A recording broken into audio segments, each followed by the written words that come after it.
ಮದ್ದೂರ್ದು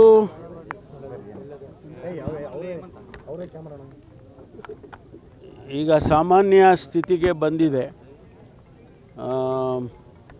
ಏನು ಈಗಾಗಲೇ 15 ಜನನ ಅರೆಸ್ಟ್ ಮಾಡಿದರೆ, ಇನ್ನೂ ಒಂದು 4-5 ಜನರನ್ನ ಹುಡುಕ್ತಾ ಇದ್ದಾರೆ. ಅದು ಒಂದು ಭಾಗ.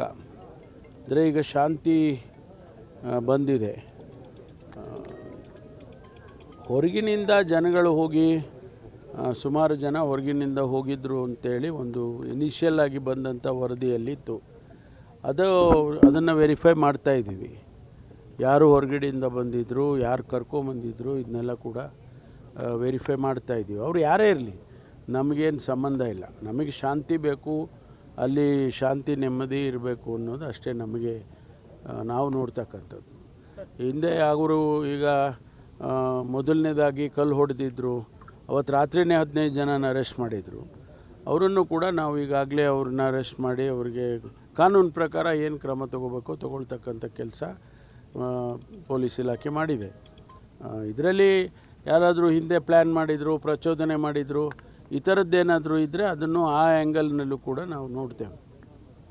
ಈಗ ಗ್ರಾಮಸ್ಥರೆಲ್ಲ ಒಂದು ಕಂಪ್ಲೇಂಟ್ ಕೊಟ್ಟಿದ್ದಾರೆ ಸರ್, ಮಸೀದಿಯನ್ನು ಕೂಡ ಅಕ್ರಮವಾಗಿ ಕಟ್ಟಿರುವಂಥದ್ದು, ಮತ್ತು ಜನರ ಸಾಮಾನ್ಯ ಸಂದರ್ಭದಲ್ಲೂ ಕೂಡ ಅಲ್ಲಿ ಮೆರವಣಿಗೆನೇ ಮಾಡಲಿಕ್ಕೆ ಬಿಡಲ್ಲ ಅಂತೇಳಿ ಒಂದು ಕಂಪ್ಲೇಂಟ್ ಕೊಟ್ಟಿದ್ದಾರೆ. ಅದೆಲ್ಲ ವೆರಿಫೈ ಮಾಡ್ತಾರೆ. ಇಷ್ಟು ದಿವಸ ಏನೂ ಆಗಿರಲಿಲ್ಲ ಅಲ್ವ ಗಲಾಟೆ, ಈಗ ಯಾಕಾಯಿತು?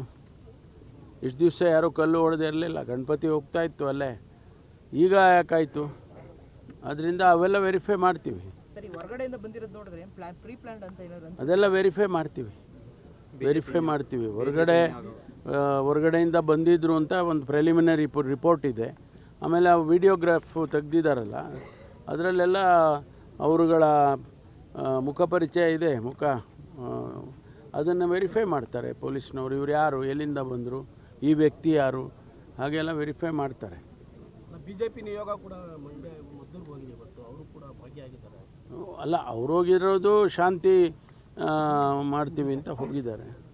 ಶಾಂತಿ ಮಾಡ್ತಾರೆ ಸರ್. ಈಗ ನೆನ್ನೆ ಭದ್ರಾವತಿಯಿಂದ ಅದಕ್ಕೆ ಈಗಾಗಲೇ ಅದಕ್ಕೆ ಅಲ್ಲಿ ಸ್ಥಳೀಯ ಪೊಲೀಸರು ಅದಕ್ಕೇನು ಕ್ರಮ ತಗೋಬೇಕೋ ತಗೊಂಡಿದ್ದಾರೆ.